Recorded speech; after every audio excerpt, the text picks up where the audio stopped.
If you're anything like me, you probably have a whole drawer in your house dedicated to various concealed carry holsters of various types, various varieties, all promising to hide your big gun.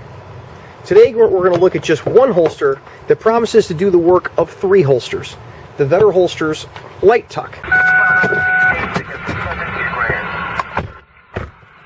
Alright man, take a seat, buckle up. Ordinarily we'd start with orientation of the car here, but we got calls pending and we got to get to them. So, we're rolling. We're going to have to learn on the way. Alright, today I've been using the Vedder holster's LightTuck for about a month now. I bought it in gray and for an HK USP 45 tactical to try to see how good of a holster it was, because when I saw the description I thought that there were going to be some negatives about it, and if there were some negatives about it I wanted to show them. I went into detail about my choices as far as coloration and the type of gun that I wanted it for in the unboxing video that you can see right here. And suffice it to say, I wanted to try to bring out the negatives to this holster. And what I found is that it actually handles all the things that I thought were going to be a problem just looking at it on a screen on the computer quite well. So this is the holster. It is an inside the waistband kydex type holster in a gray finish. It is a metallic clip that's tuckable in the back, even though I don't much use that feature. What I found is when I first started carrying the LightTuck, I was wearing a linen shirt or some sort of cover garment in 100-degree heat. That's kind of hard where I'm at. And when I tried one day just throwing a black t-shirt over the top of it, I found that it actually conceals fairly well in about my 4 o'clock position, as you can see. I also tried it appendix carry, and the only negative that I have to that is that I chose a very large gun, and I did it on purpose, but it was kind of hard for me, not in concealing it, but in the length down into my pants when I would sit down. As you can see here, the gun doesn't print too bad, especially for being that it's a huge, huge pistol, but it comes way down inside my pants. That's more of a gun issue than it was a holster. So let's take a look at how this holster adjusts. Right now you see it canted forward for a 3 or 4 o'clock position hold, and you just loosen one screw and you can put it straight up and down for appendix carry, like so, and you loosen the same screw and slide it all the way over for cross draw positioning, which is really awesome. You can move this whole clip further up for deeper carry, but I found that the position it comes in from the factory, which is the lowest setting, worked out really well for me, even with the super heavy handgun that I'm using. One thing I really like to talk about with this is how Vedder Holsters does things different from other companies that make kydex holsters, because there's boatloads and boatloads of kydex holsters on the market.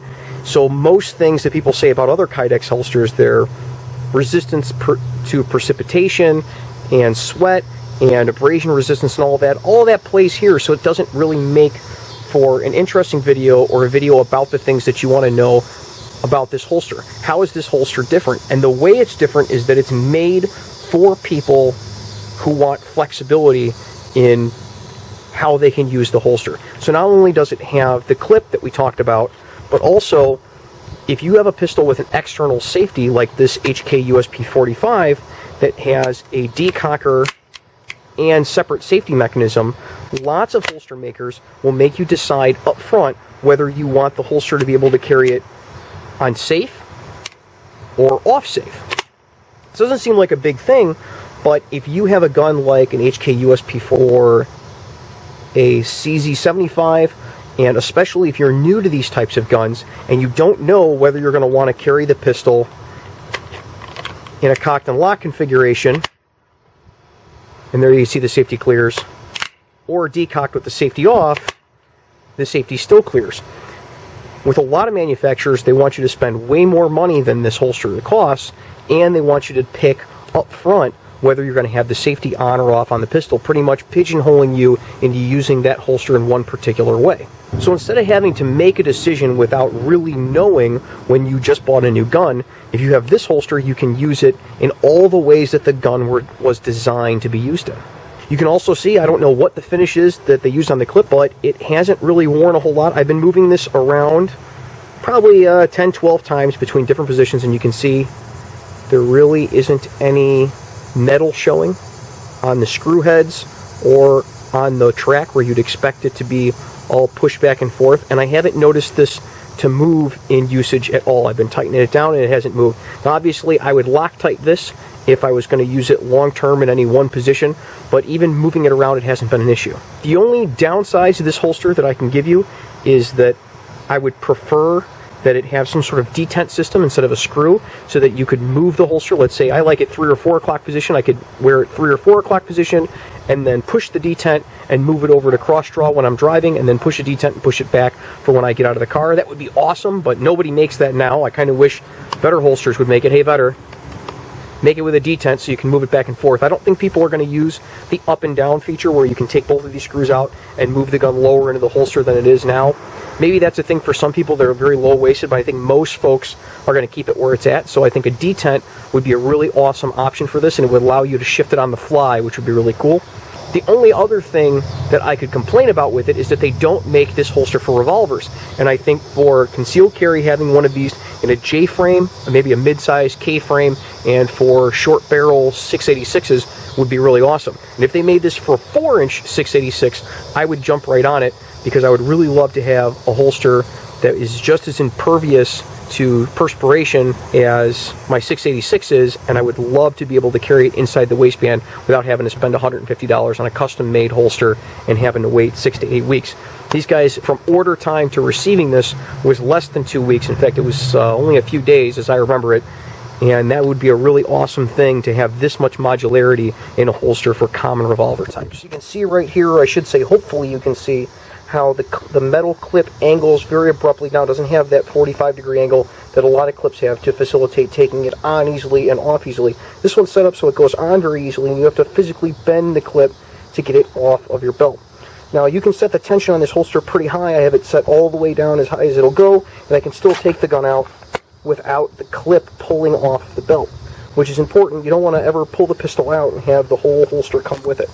So overall, I'm pretty happy with the Vedder holster's LightTuck. Looking back, I wish I had ordered it in a smaller size gun, so that way I could use it more. The HK-USB 45 made an awesome testing platform to show the limits of what it could do. I kind of wish I had used something a little bit smaller, maybe a Glock 26 or a smaller USP or a Makarov or something of that size. It would really show off all of the real advantages that the holster has. But as a test of the limitations of the holster, the metal clip didn't bend. It doesn't show any real signs of wear, and it has been flexible, and it hasn't come loose and shifted around on me in use. The tuckable feature I don't generally use, but I tried it. It worked out all right, especially given the size of the gun, and I think with a smaller gun, it would do quite well. If you like this type of content, don't forget to check out our Patreon page, and you guys stay safe both on and off duty. Well, now, if you like that video, go ahead and subscribe, because there's a whole lot more to come. As soon as I finish up these calls, go 10-8.